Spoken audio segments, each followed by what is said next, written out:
Chile, 2 de enero de 2026. Hoy vamos a hacer una radiografía de un país a través de su boletín oficial.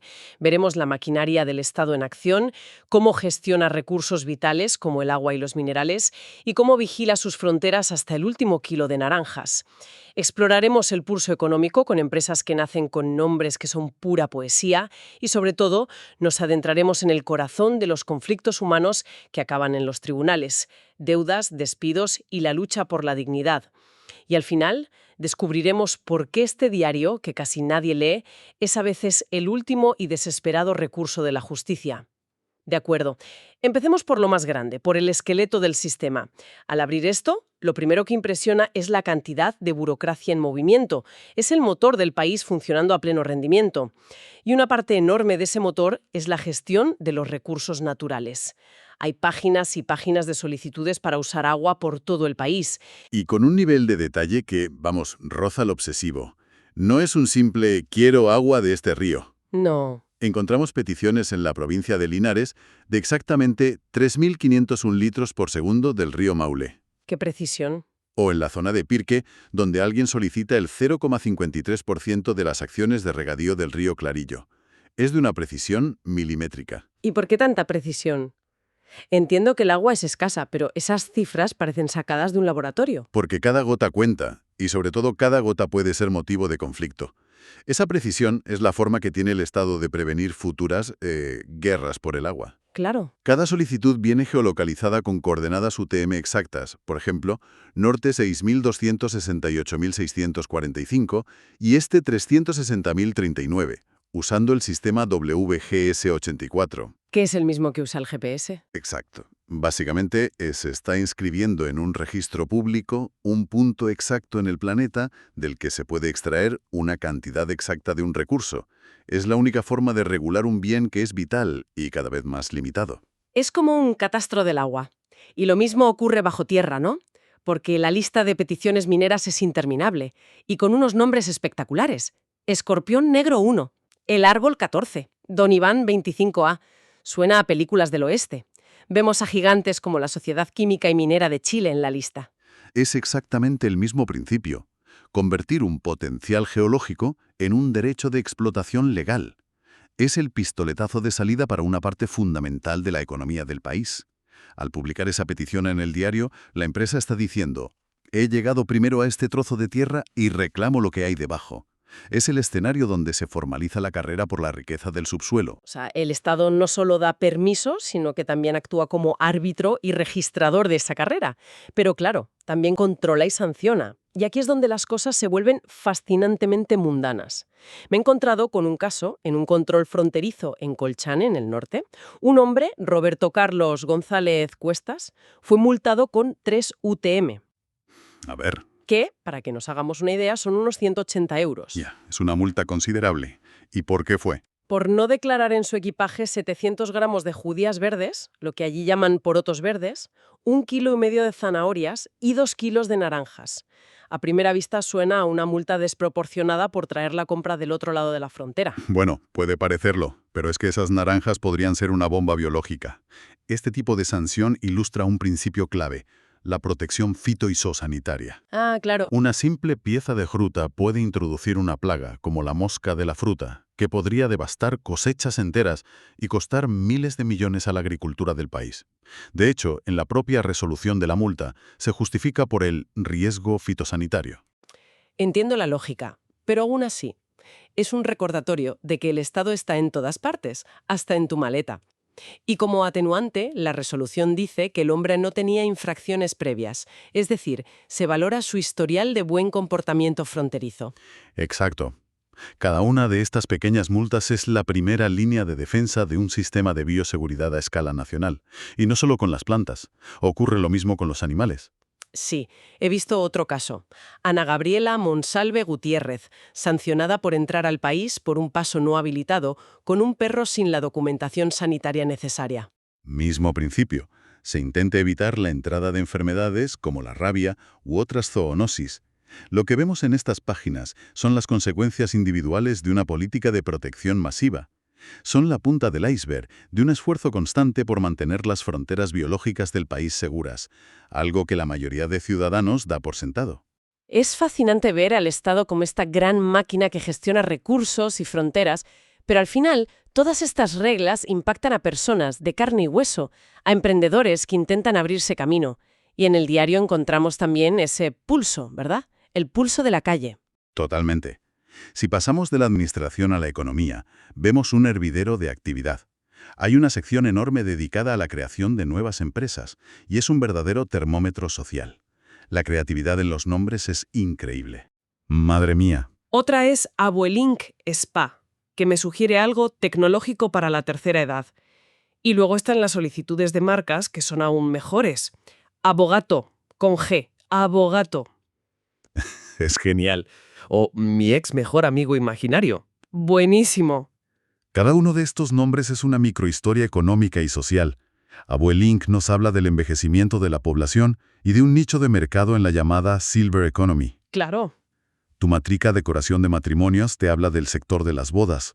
Y Abogato, o el insomnio, reflejan el humor y las preocupaciones de la gente.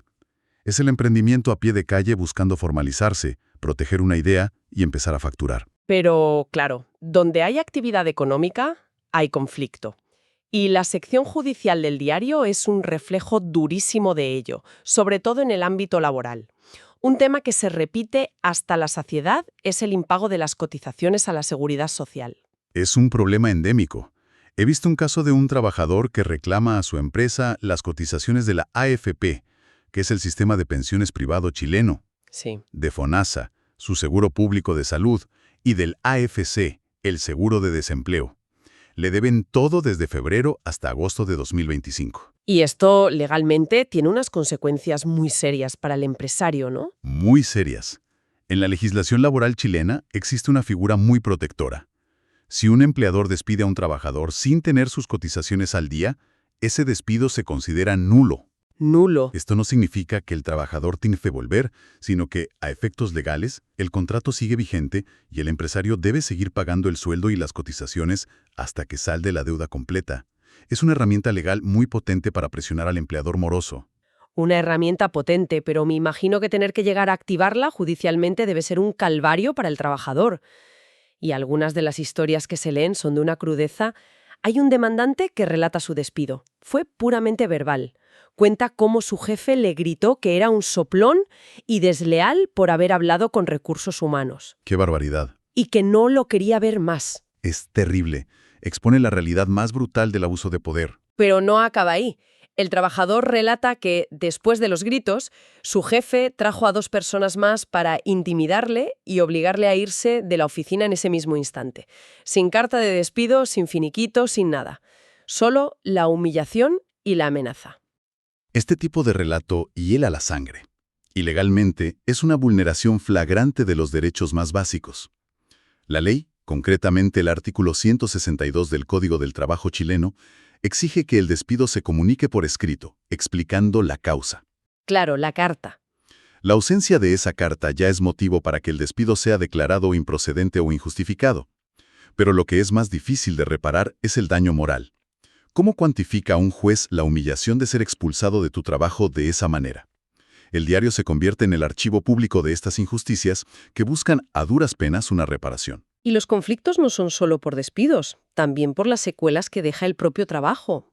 Hay una demanda de un maestro carrocero contra varias empresas, entre ellas Buses Metropolitana S.A., la empresa de transporte público. Alega que ha desarrollado hipoacusia sensorineural. Es decir, sordera. Una sordera crónica e irreversible. Exacto. Sordera provocada, según él, por la exposición continua a niveles de ruido altísimos durante años y denuncia que nunca le proporcionaron los equipos de protección auditiva adecuados. Este caso nos saca del ámbito del sueldo o el contrato y nos mete en el de la responsabilidad del empleador sobre la vida y la salud de sus trabajadores. No se trata solo de un salario, sino de las consecuencias a largo plazo, a veces permanentes, que un trabajo puede tener en una persona. Es que el demandante lo describe con mucha crudeza. Dice que la enfermedad es irreversible y que le ha provocado crisis de angustia y depresión. Esto plantea una pregunta muy profunda sobre el coste humano real del desarrollo. El precio de un billete de autobús barato o de cualquier producto o servicio puede ser literalmente la salud de una persona. Y esa es la batalla que se libra en los tribunales. Intentar ponerle un precio a ese daño para compensar de alguna manera una pérdida que en realidad es invaluable. Es la sociedad intentando equilibrar la balanza entre la productividad económica y la integridad física y mental de las personas. Mientras leía todos estos casos judiciales, me he fijado en un detalle que se repite constantemente, casi como un mantra legal. La notificación se ordena por avisos en el diario oficial. A primera vista me parece un formalismo completamente inútil. ¿De verdad el sistema se basa en que la gente descubra que tiene un juicio en su contra leyendo este boletín? Suena a una ficción legal. Lo es y no lo es. ¿Es una ficción? Sí, pero una ficción necesaria para que el sistema no se colapse. Lo que estamos viendo es el último recurso de la justicia, cuando se han agotado todos los medios razonables para encontrar a un demandado en un domicilio conocido. Cuando el cartero judicial ha ido varias veces y nada. Exacto, o la dirección no existe.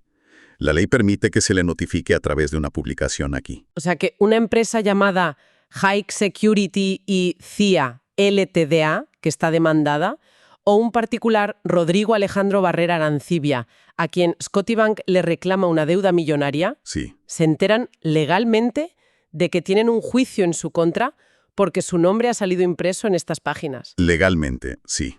Se considera que, al ser un medio de circulación nacional y de carácter oficial, la publicación cumple con el requisito de publicidad, y la persona queda notificada, aunque en la práctica sea casi imposible que llegue a leerlo. Claro. Es un parche legal, una solución de último recurso para evitar que un demandado simplemente desaparezca y paralice el proceso judicial indefinidamente. Convierte al diario en una especie de tablón de edictos nacional. Pero seamos sinceros, ¿no es un sistema un poco injusto para quien por puro desconocimiento puede acabar perdiendo un juicio sin haberse enterado siquiera de que existía? Totalmente. Y es un debate jurídico constante. La ley aquí se enfrenta a un dilema. ¿Qué derecho priorizamos? ¿El derecho del demandado a ser notificado personalmente o el derecho del demandante a que la justicia actúe y no se quede bloqueada? Y se opta por lo segundo. El sistema opta por lo segundo, por la continuidad del proceso. Es un parche del siglo XIX para un problema del siglo XXI. Se asume que es el último recurso, pero en la práctica, para mucha gente, es un recurso invisible que puede tener consecuencias devastadoras. Entonces, si damos un paso atrás y miramos el conjunto, ¿qué nos dice todo esto? Empezamos con un documento oficial que a primera vista parece árido y burocrático, y lo que hemos encontrado es un retrato increíblemente vivo y complejo de un país en un día cualquiera. Exacto. Es un microcosmos. Hemos visto al Estado gestionando sus recursos más preciados con una precisión milimétrica, a emprendedores registrando sus sueños con nombres llenos de ingenio, Totalmente. y los conflictos más profundos de la sociedad ventilándose en los tribunales, desde el drama de un despido humillante hasta las secuelas físicas de un trabajo mal protegido. Es la vida económica, legal y social de Chile en estado puro. Y todo esto deja una idea flotando en el aire. Cada día, en la letra pequeña de estos boletines oficiales de todo el mundo, se publican miles y miles de estos avisos.